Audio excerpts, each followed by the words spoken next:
Welcome back to Brothers Talking Sports. Today we have an interview with John Bock here, a Tulane guard. Me and Ezra were able to chat it up with him for about a good 20 minutes. Got off a lot of good things as we had some fun. Anything you want to comment before we kick it to the interview, Ez? No, he's a great guy. Love to meet him one day, hopefully. Maybe head down to Tulane, see a game. Yeah, that would be a good idea. Maybe we get some more Tulane members in here. I want to interview a quarterback at some point, so definitely, maybe we can get the quarterback in here. But we'll see if strings John can pull for us. What's up? We'll see if John can pull any strings for us.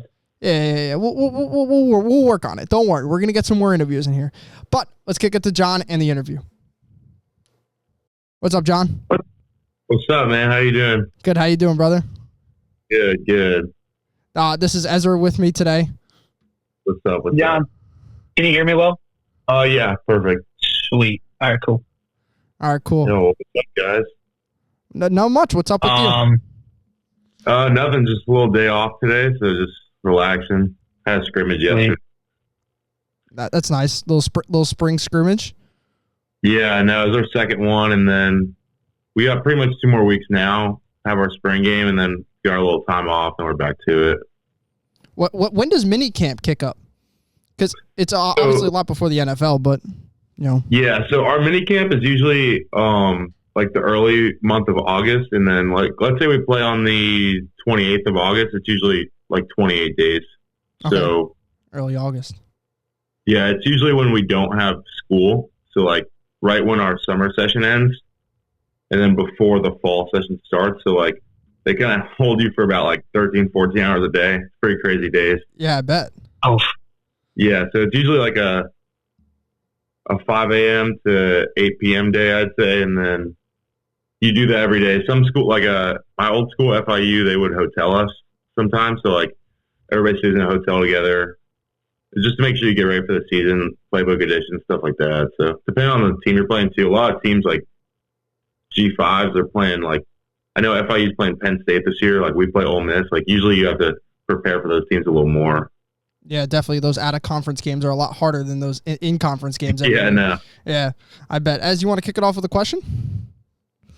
Sure. I was actually going to comment on your mini camp. So you do get a legit summer that's like 2 months off before you start up, right?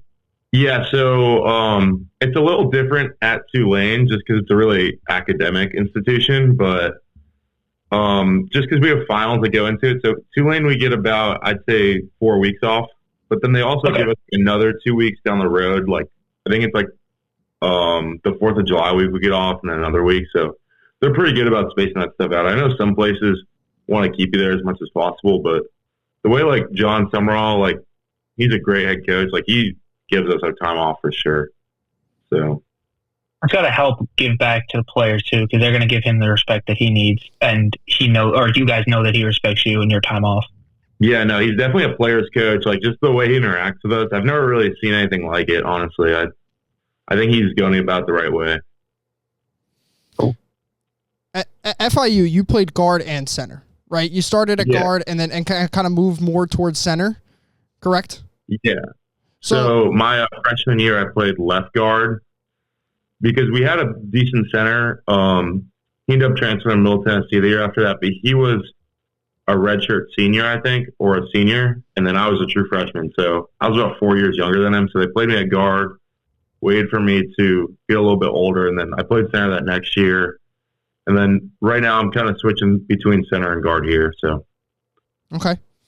That's one of my questions was. I was wondering if you were playing guard or center at Tulane.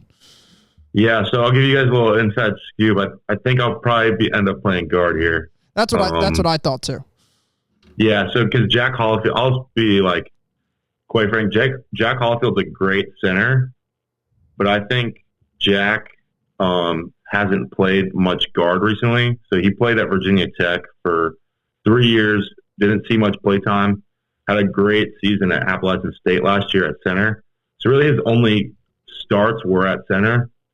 And I think I have probably around the same amount of starts at guard and center. I think they just want to put us on the field at the same time. So and with me having 2 years left and him having 1 year left, I think it's a good decision for him to be the center, and then I move into that spot next year. Gotcha. As I kick it to you, what do you got? Okay. So you mentioned how Tulane's a lot more academically, I guess, focused of a college than FIU. Do you see any transition from way back in the day where it was always we have student athletes and student athletes, to now where it's more athletes that are students, if that makes sense? Yeah, totally. I think that like the generic answer there, like the coaches always want you to, say you're a student first, stuff like that. But it really has changed to a point where it's like, and being honest, like it feels like I work at Tulane. You get paid a salary now at higher level schools like FIU. I wasn't making any money really, so it felt like I was getting a degree there, and that's why I was there. But now it's like, okay, this is my job, and then the school's a little task with it. So like, obviously, you want to make sure you're doing your schoolwork. They give us good resources like tutors and stuff like that for it. But I'd say for most people, it does feel a little bit of a side task in a way. But also with Tulane, like being an academic institution, I will say there's a lot of like smarter guys in our building that are using that as a pedestal for their future careers, because 99% of people aren't going to stay in the NFL, even if they do go to the NFL from Tulane. So, in any sport, obviously, like it's so rare to stay in the NFL. So, and really, it's not easy, obviously. Yeah, 100%. So I think people should take more engagement in their academics, but I will say like that's just general for all. Like my girlfriend, she's an athlete. She like that's even how it is for them. Like honestly, they it is hard to stay kind of step one academic, step two being an athlete, because you put in double the time as an athlete. So, John, your father played in the NFL, so can you give me some, can you give me some advice that he may have gave you as a football player, and even as a human, like going in, you're going into a college from high school to college is probably drastically different in a lot of ways. So what was some of the best advice he gave you? Honestly, some of the best advice he would give me is just like, never think the moment is too big for you. You know what I'm saying? Like never think you're a small fish in a big pond, because everybody feels like that. I'm talking to some of the guys here. I always would feel anxious before practices, stuff like that, or felt I wasn't ready for a bigger opportunity. And then, once you have confidence to showcase your skills, like you realize you belong there. I think that really goes with any field. Like he felt like that when he was coaching, when he was a player. He was an undrafted guy. He went through the CFL, the World League he played with Kurt Warner back when that was a thing. Like he never felt like he was able to perform, but he ended up playing 6-7 years. So I think like confidence in any field you have is like the biggest thing. And I see that happen sadly with a lot of guys. They lose their confidence and they'll never be the athlete they need to be. So having confidence and realizing like you're built for that moment, I think is the best advice he's ever gave me. I think that's great advice. As long as you're confident in what you're doing and you understand exactly what you're doing, I think you'll succeed in a lot of things. Ez, you got another question? I wanted to kick it back to school. John, what are your general thoughts and like any comments you have on NIL?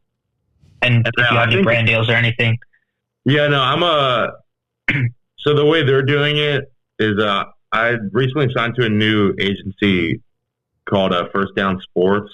So I did the collective deal. So like Tulane has something called the Fear the Wave Collective. So I work with them and they give me my like disbursement. So they pay people on the team different various amounts, but more for an offensive lineman, we are paid well through like collectives, but our endorsement deals are definitely going to be down unless you're like Will Campbell, you know what I'm saying? Something like that. But, usually you're not getting the same flack as like a quarterback or a running back. So usually I've done like supplement deals, or like I've got a couple like leather bags here and there, like just like little stuff. But usually I don't go out of my way to get compensation through deals, because it is a little distracting too. Like it actually takes a little bit of effort to get those. Like you got to post like a couple times a month. It's pretty frustrating, but I'd say for most linemen I've seen with NIL, usually they just get their collective deals and they kind of go with that.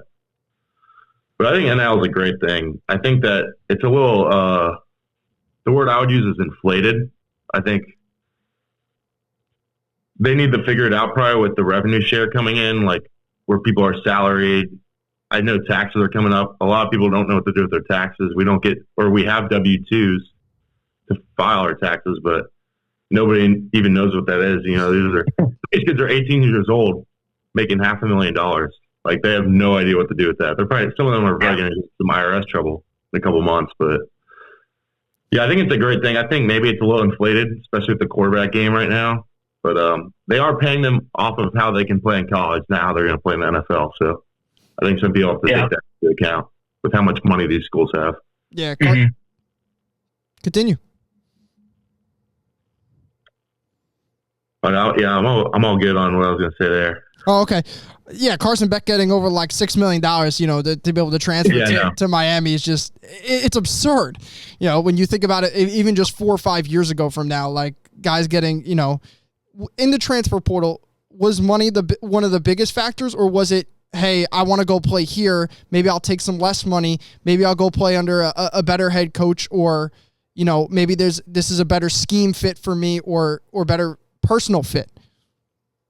Yeah, so it's actually so funny you say that, because when talking to Tulane, I really wasn't thinking about the money that much. I knew that they had a decent amount of money, but I wasn't sure how much they fund into their NIL, and I didn't really realize how much NIL funding they actually had. I know they their facilities are great, but they even told me, like, we're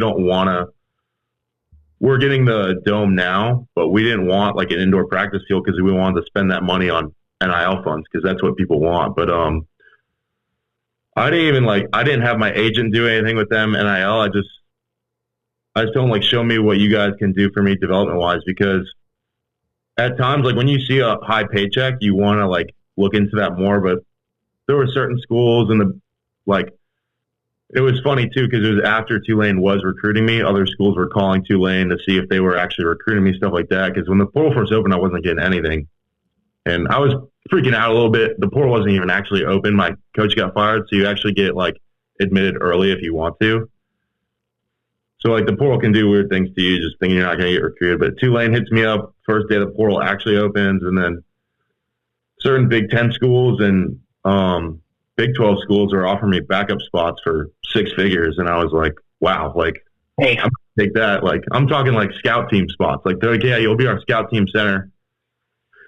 And you're like, oh yeah, that sounds great. And then you realize, like, okay, I'm never gonna play there. Yeah, you never get to showcase any of your skills, and you make a payday, but you don't get to play. Like, yeah, it's 100%. It's a choice you got to make, and it's tough. We talked to Smoke Harris, who played at LA Tech a couple years ago, and he was like, yeah, these teams were throwing me, big money, and he was like, I was just going to stay here, and I respected the hell out of that for a guy that, he was a good receiver, able to play a good 3 years as a receiver in college, so he was able to stay there for a while, play all his time out, and yeah. Has got a question? Yeah. So, John, aren't you originally from Florida?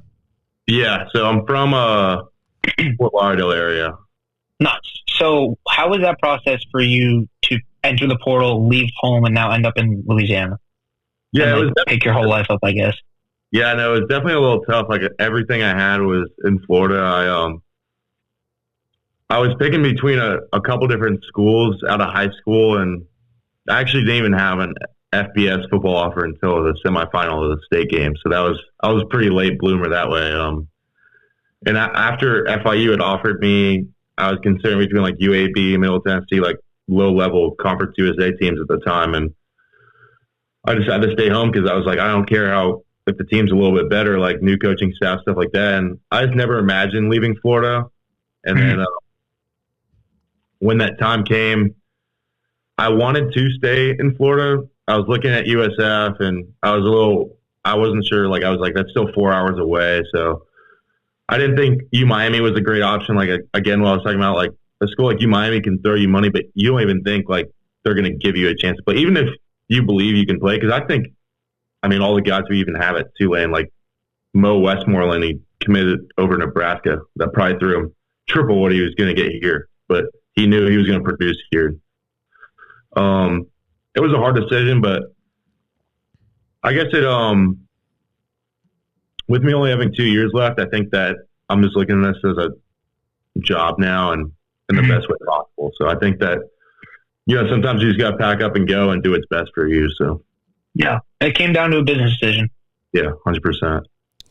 What are some of your goals for maybe this season, not just as a team, but also individually for you? Yeah, so right now I'm really just thinking about my own development and, especially playing a little more guard right now. I think that I want to get better at that. But I would say goal-wise, I want to, honestly, like accolade-wise, I really just want to be first team all-conference. I think that's like, even though it's like kind of everybody wants that, I think that's just something I always think about, first team all-conference. And I got the freshman All-American. I'm thinking, why not just get All-American again on my senior year? So that's really my main goal. And then obviously go to the college football playoff. I think we have a chance at it. So definitely. Yeah, I think. And the expanded playoffs helps a lot. Yeah, no, definitely. So I think they had a shot at it last year. It didn't go the way they wanted, but either way, Boise State kept winning, so that would have been real hard. Yeah. Mm-hmm. Ash Genty's different, man. That guy is. No, yeah, definitely. He's different. Can you explain maybe for the audience what's the difference between guard and center? Of course, you got to snap the ball and all that, but in terms of footwork and everything like that, what's the big difference in the transition of moving back and forth between guard and center? Yeah, so I would say like you should. So if you can play center, you can play both guards. If you can play guard, that doesn't mean you can play center. But I would say center is a more mental responsibility and less physical. I think you have to be really athletic to play center because you need to move laterally really quick. At guard, you can be a little more brute, a little bigger, a little stronger. But at guard, you need to use your hands better. You need to strike hard. You need to be a really powerful guy. And it's kind of a center. You're not hands-on as fast unless you have, a head-up nose technique. A lot of times you're playing in space. Guard, everything moves just a little bit quicker. So I think just kind of adjusting to that. I don't think it's been like a difficult adjustment for me, but I've seen a lot of guys kind of struggle with that at center. They're not throwing their hands as fast. Maybe they're getting a little too far off the ball in pass pro. So I would say that's the only thing I'd say is the difference. Maybe a little quicker at guard. Yeah, you could tend to see more offensive linemen that are center be smaller compared to where guards are a little bit bigger and compared to centers. Yeah, definitely, because the center is always working with help. So he's always working on a double team or stuff like that. There's really few schemes, and if you do see schemes like this where a center is on a one-on-one block with a head-up nose or something like that, if he's on a one-on-one block, that means he's a hell of a center. So, I mean, we have a couple of plays like that too, but if you're running your whole scheme on that, like, you have a great center. I know Dwight Stevenson, he played all the way back in the day as a Hall of Famer for the Dolphins. My dad would tell him stories how he didn't work one double team. He'd just take the nose head on, just pancake him, and they just run the ball. That's freaking great. Az, you got some? Yeah, so positionally, obviously, you and all your alignment are tight, I hope. But is there a team culture in Tulane that, let's say you and the DBs, or do you personally know a safety or whatever it may be?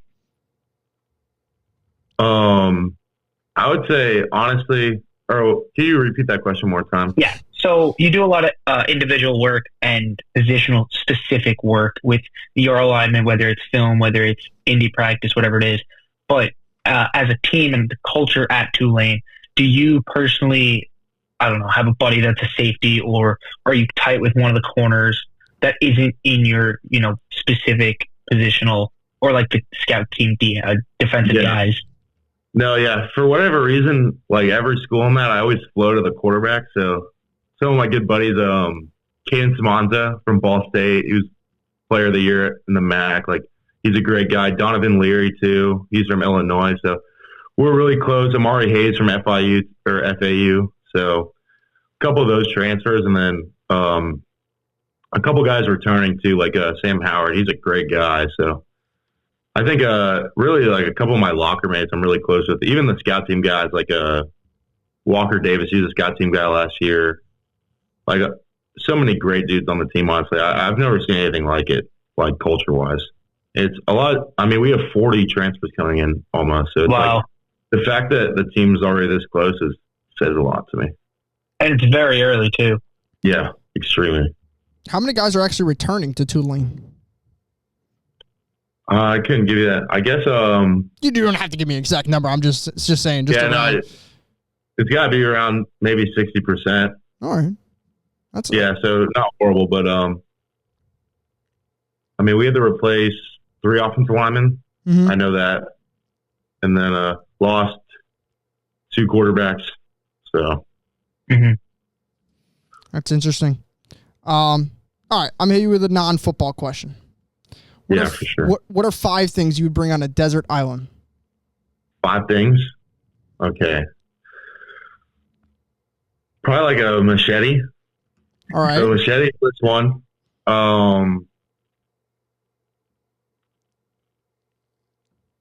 Like one of those like Brita straws, like the water straw. Nice. I've thought about it so many times. I got to lock in for this. I can't fold. Fire starter.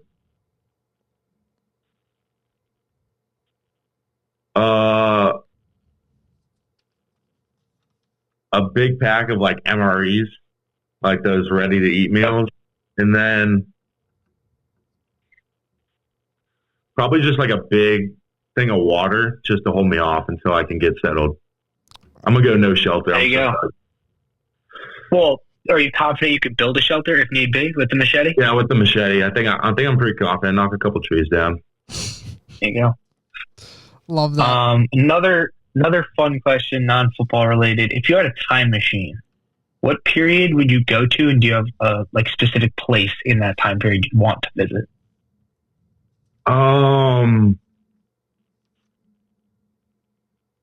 I'd probably go back to like the 80s at some point. I don't know where I'd go though.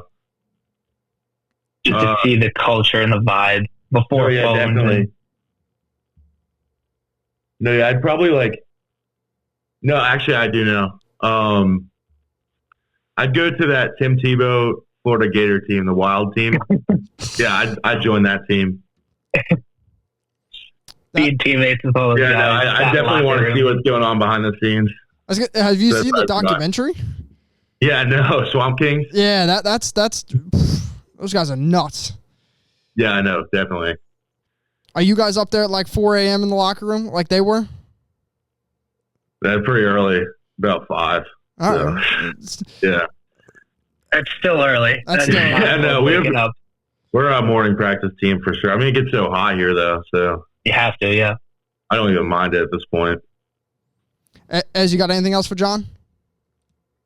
I'll do one last fun question. All right, let's hit him. If you could pick a superpower or be a superhero, which would you pick? I definitely have to go with just super strength. I think just like pretty much just be the Hulk. Now, would you want to be as big as the Hulk? No, yeah, definitely. Your frame. No, I think I just want to like morph into the Hulk. That'd be my go-to. That would be pretty sick. I would. Yeah, that'd be freaking nuts. Would you just want to be angry, or like you just want to be like? I can just turn it on like whenever I want. All right, that is also sick. John, I don't think I have any more questions for you today. Thanks, we appreciate it coming on. Would love to get back with you at some point. Maybe later in the season or something like that. Before the season, something like that. Yeah, definitely. Sounds great. I appreciate you guys. I appreciate you, man. Thank you so much. All right, thank you guys. All right, have a good one. You as well. You too. Good luck. All right, thank you.